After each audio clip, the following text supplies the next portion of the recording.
Welcome to the Proton Ideas channel. Modern home construction is defined by astronomical costs and a reliance on global supply chains that generate massive amounts of industrial waste. If we remove those supply chains from the equation, we're left with a different question. Can the discarded materials of our society actually serve as a primary building resource? Deep in the wilderness, an entire house was constructed in exactly 30 days using nothing but discarded garbage. This project operated under strict constraints. There were no heavy machines or lumber shipments, only simple hand tools and the builder's determination to process the scrap.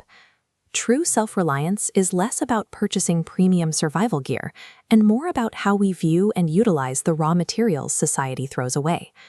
The first 10 days are dedicated to acquisition. The builder must forage through the wilderness and scour abandoned sites to locate structural scrap that can withstand the elements. This involves a triage process. Each piece of debris is evaluated for its load-bearing potential, separating structural wood and metal from brittle, degraded trash. Here, the engineering challenge is visible.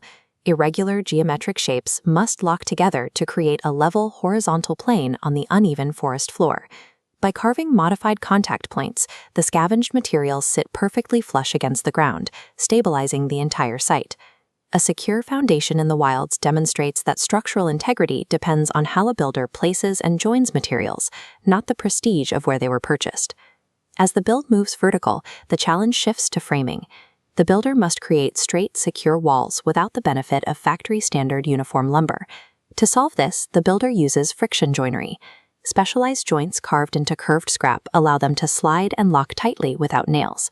This precise lattice of diverse joints ensures structural weight distributes evenly across the entire frame.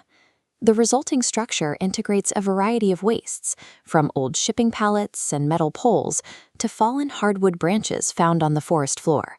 This flexible framework actually handles environmental stress well. Unlike rigid commercial drywall, the scavenged materials can absorb wind pressure without cracking or snapping.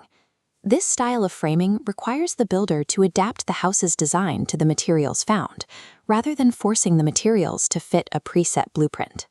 Stability is only half the battle. To be habitable, the shelter must be turned into a sealed envelope that can reliably block wind and moisture. The roof uses a specific layering strategy, a wood frame beneath scavenged plastic for waterproofing, shielded by natural debris. Wall cavities are packed with forest matter for high-density insulation. This traps heat inside, preventing it from escaping the structure. Inside, a stone fireplace is integrated into the wood and waste frame. The stones provide thermal mass to store heat, while a carefully vented chimney ensures smoke is removed safely. Proper layering and thermal management allow these discarded items to maintain a stable, habitable interior temperature, creating a totally self-sustaining microclimate. The finished structure stands as a handcrafted rustic cabin, its reclaimed origins hidden behind careful joinery and stone. It is positioned to blend into the wilderness, proving that a functional home can exist without a significant environmental footprint. This 30-day project shows that off-grid living is not a product you buy at a store. It is a set of skills applied to the environment. Waste is not the end of a material's lifespan. It is simply raw material waiting for a builder to repurpose its physical properties into something functional. Thank you very much for watching the video. If you have not subscribed to our channel, be sure to subscribe and don't forget to like and comment.